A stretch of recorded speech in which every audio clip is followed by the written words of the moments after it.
Okay, we'll get started. We'd like to welcome the 2021 Sony Open in Hawaii champion Kevin Na into our virtual interview room. He picks up his 5th PGA Tour victory. And Kevin, I know this one is one you've wanted for a long time. If we can get your comments.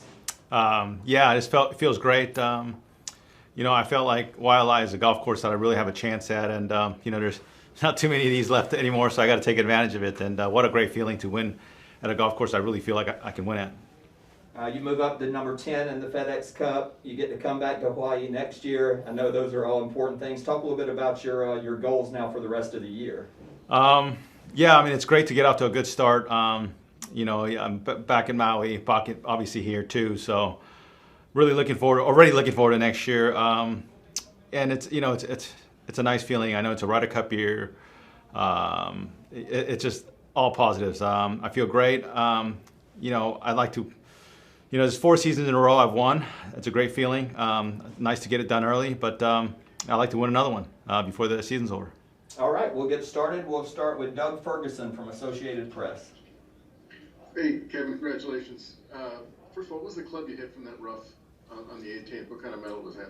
It was a 5-wood Callaway Epic Flash.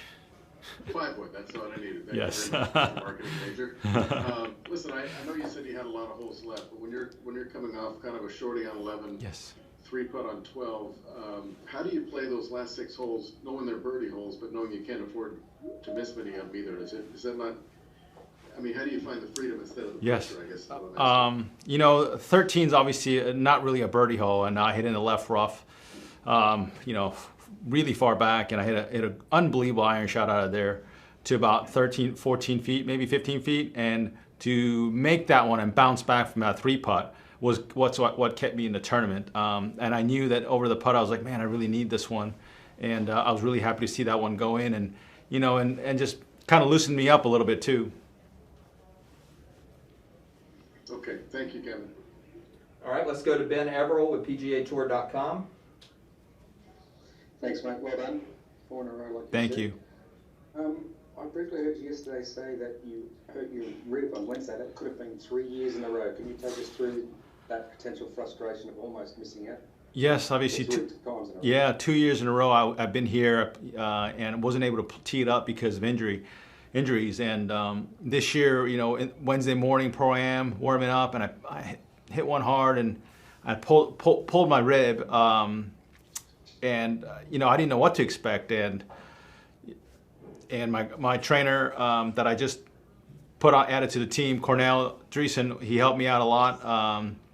He worked on it, we loosened it up, and the next day I woke up and I felt great. I felt like nothing happened. Had he not been here, I don't know, it might have been a different story. But I felt good during the whole week. I was swinging it well, putting well, and a couple things went my way, a couple bounces here and there, and that's what you need. Was there any concern on the lie at the back of 18 there? Anything that had you worried at all? Yes, I called Kenny in to take a look at the lie. The lie looked clean, but there was a blade of grass, a little thick blade of Bermuda grass that I was going to catch, and I was asking him, what do you think about this? Is this going to be okay? Because into the grain, the line might look good, but you catch the sole catches it, and you look like just an amateur golfer and just flub one. So he's like, no, I think it's fine. It's not enough to really affect it. But I told him I was going to put it back in a little bit more in the stance, open the face, and get a little more vertical on it, and I did, and it came out perfect. And lastly from me, I know you were desperately close to getting a call up to the President's Cup late last time. And you talked about wanting to get into that team for the Ryder Cup. Can you talk about what it would mean to you to be in team golf? I haven't made a team golf yet. I've been close a few times. I really thought I had a chance at the President's Cup. I'm a fighter. I'm a good match play player. I'm a good putter, and making those key putts is gonna wear down the opponents. And I'm just I think I could be a good pick, good help to the team. Thanks very much, mate. Well done. Okay, let's go to Brian Wacker with Golf Digest. Hey Kevin, congratulations. Just two quick things. You go all those years earlier in your career without winning, and then having won each of the last 4 seasons. How do you explain that? And secondly, you've talked about courses fitting your game. How much has that played a role? I think experience is the reason why I've been winning. Experience, confidence. You know, when you do it again, you know you can do, you know, it seems like the next one comes easier. It's never easy to win, but the confidence that you validating yourself really helps. And you know, support with the family, support with my team. Everyone's you know, believing in me and pushing me to the right direction. You know what? All these time waiting is paying off right now. Okay, all right, let's go to Steve DeMeglio with USA Today. Kevin, just a couple for you. What is the feeling and your mindset when you go to that 18th tee, where you know you make birdie, you likely win? Is there a different feeling than any other tee shot? Yeah, obviously the wind was hard off the left, and it's almost an impossible fairway to hit, and it's okay to be through the fairway. If you block it out right, that right bunker's no good. The left bunker's better, but still, you want to be just on grass. And I hit a great tee shot. I just made sure, telling myself, you know, don't come out, keep the club in. Drew Jusek will always talk about keep the club in, and just be patient at the top of the transition. And I did that. It's just kind of a slow transition. Made sure the shaft was coming from the inside, and I hit a nice high draw around that palm tree. And it's as good as I could have hit it, and obviously just in the rough. Had a decent line, a little bit of a flyer, and you know, that where I put it, that second shot, I couldn't have put it in any better spot. And to chip it up to a foot, and that's what you want for a win, a foot. And you've won 4 of your last 55 starts. Does that change your mindset? Do you expect more of yourself going forward? Yes and no. I mean, it depends on what golf course I go to. Like golf course like this, I really feel like I got a chance, and you know, I'm trying to contend, at least try to get a top 10 in, and you know, if things go well, contend. In certain golf courses, you know, 20th place is maxing out for me. I think more about winning, let's put it that way, since I've been winning more often, because I know I can do it.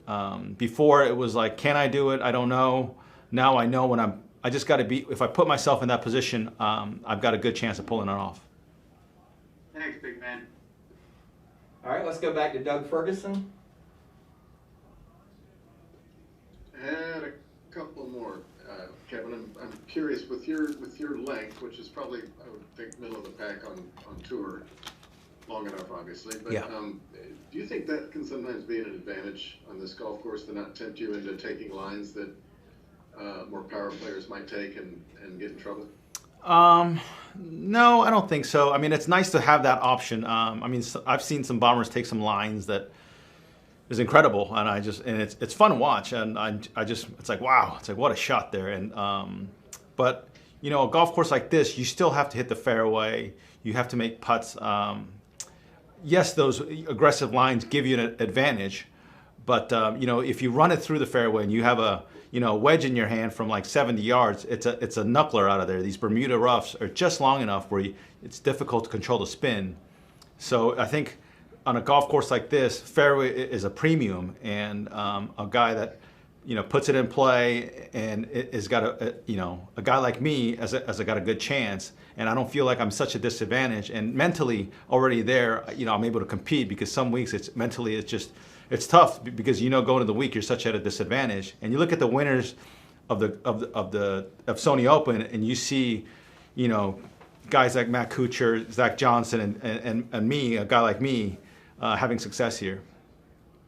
And then kind of along those lines, because this topic has come up a little bit this week, you mentioned this is a better fit for you probably than Kapalua. Do you feel there are courses where you can't win? Yes, 100%. Okay. And like, I'd ask you the same thing I asked kids. Yeah. Then why play? And he made he couldn't have said it any better. Look, and sometimes. You said 15th place. And sometimes, look, there's nothing wrong with 20th. I mean, I know everyone is trying to win, and they're all looking at the winner at the end of the week. But sometimes a 20th week is a productive week. You're still getting good points and world ranking points for it, and you keeps you kind of a momentum, and keeps you your game sharp for the chances for you to win. Can you think of a place where you had no business winning that you almost did? Yeah. You know what? It's a golf course that on paper probably doesn't look good to me, but I always play well. Is at Mr. Nicholas's place at Memorial. Yeah. Okay. All right. Very good, Kev. Thank you. All right, let's go to Jason from the Honolulu Star Advertiser.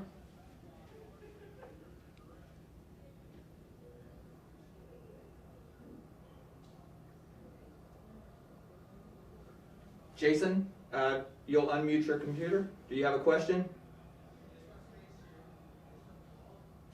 All right, let's go to Steve DeMeglio, and then we'll come back to Jason. Kevin, just a quick one. What's your schedule? I am playing next week in Palm Springs, and then I'm playing Saudi, and then I'm playing LA, Genesis. Okay. All right, we'll go to Jason now.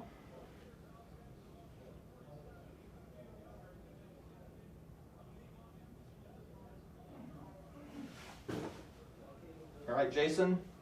He's coming now. He's coming to my computer. Hang on.